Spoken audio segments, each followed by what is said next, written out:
Good morning, ladies and gentlemen of the jury. My name is Paul Johnson, and I have been representing the defendant, Mr. Waldman. I'm sure that all of you at some time have either played or are familiar with the game of Clue. In this game, there are multiple characters. There are a number of rooms: the kitchen, the dining room, the study, the conservatory. And there are also different weapons: the rope, the wrench, the candlestick. And the point of the game, ladies and gentlemen of the jury, is to go around and to find out who done it. Who was killed, what room did it happen, and what was the weapon that was used. And that is remarkably similar to different elements in this case before you today. That there has been a crime actually been committed, and even though this is a civil trial, that there is different elements that need to be considered. And the same three elements in the game of Clue should is a good roadmap to what we need to talk about this morning, ladies and gentlemen, about this case. Let's consider each part: the room, the person, and the weapon. Now, the room is the easiest part. It is undisputed that the altercation took place on Evergreen Avenue, a one-way street lined with cars. So we'll not spend any time to think about that. Let's think about the people in this case. There was three involved: Mr. Waldman, Mr. Levy, Mr. Waldman's partner, and Mr. Ramirez. Now, Mr.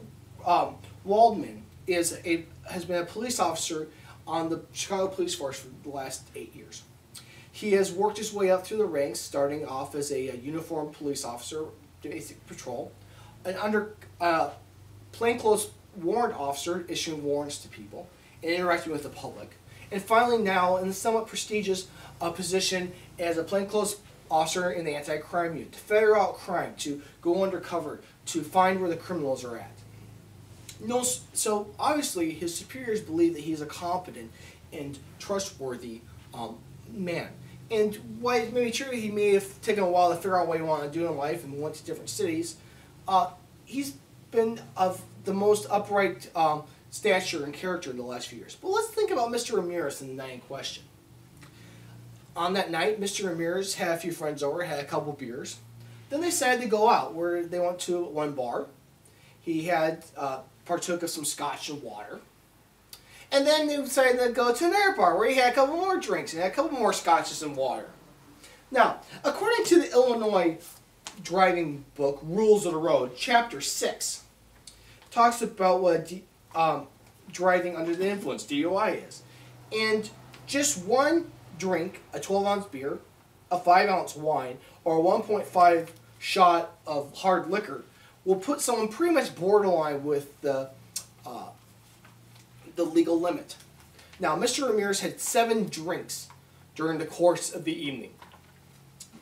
Granted that some time has passed and some of it has burned off, but pretty much scientifically we can say with certainty that he had about 2 to 3 ounces of hard liquor rushing through his veins when he encountered Mr. Waldman. Now, the plaintiff would like you to think that it was the police that were the aggressors. But let's think about this for a minute here. It was Mr. Ramirez that chose to have alcohol that night. It was Mr. Ramirez that initiated the contact with the police. It was Mr. Ramirez that, in fact, attacked Mr. Levy. That it started with a shouting match, escalated. Mr. Ramirez grabs Mr. Levy and shoves him up against the car. And then he takes out this, ladies and gentlemen of the jury, the weapon. Now that's the third element of this case. We've talked about the location and the people. Let's think about this weapon for a minute. A pocket knife. Now, the plaintiff has really denied any knowledge of this weapon at all.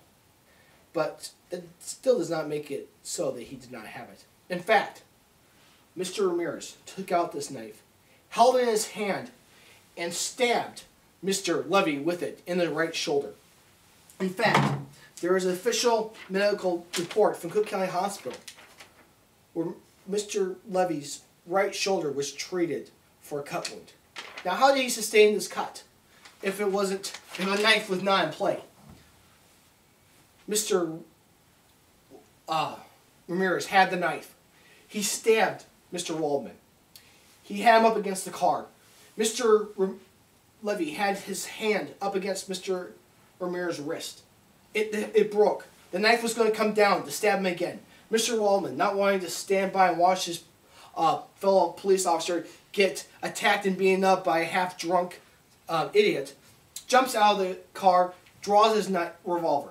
Now, it may be argued that it was not prudent for Mr. Waldman to shoot him, but in this particular instance, it was a difference between a bullet and a body bag. The difference between Mr. Ramirez being injured or Mr. Levy dying. Mr. Waldman, in the split second, felt it was necessary to shoot a single bullet, only once, into the shoulder to disarm Mr. Ramirez, which occurred and which happened. The knife fell, and the injuries that Mr. Ramirez suffered were simply the effects of attacking Mr. Levy. Ladies and gentlemen of the jury, it's quite simple. Mr. Waldman was performing his official duties when Mr. Ramirez inexplicably and for no reason attacked Mr. Levy. Mr. Ramirez is now asking you, the members of the jury, for money to compensate him for these activities. But it is he who is the aggressor in the situation. It is he who has attacked a uniformed police officer. To give money and to compensate Mr. Ramirez is simply to incite and embolden the lower basis instincts of our community, to incite other people like him and worse to attack and to injure police officers and then come into court and get thousands of dollars, hundreds of thousands of dollars from juries. To reward him and to give him money is to simply to reward and to compliment him for his bad and childish behavior. The plaintiff has made it sound like he will be right and just to compensate him for his injuries. But to do so is to simply to reward bad behavior, to encourage more of this ceaseless violence against the brave men and women that protect you. They protect you against the murderers, the rapists, the muggers, and the scumbags that want to break into your house. I ask you, ladies and gentlemen of the jury, to find for the defendant, Mr. Waldman, and not to reward Mr. Ramirez for his bad acts.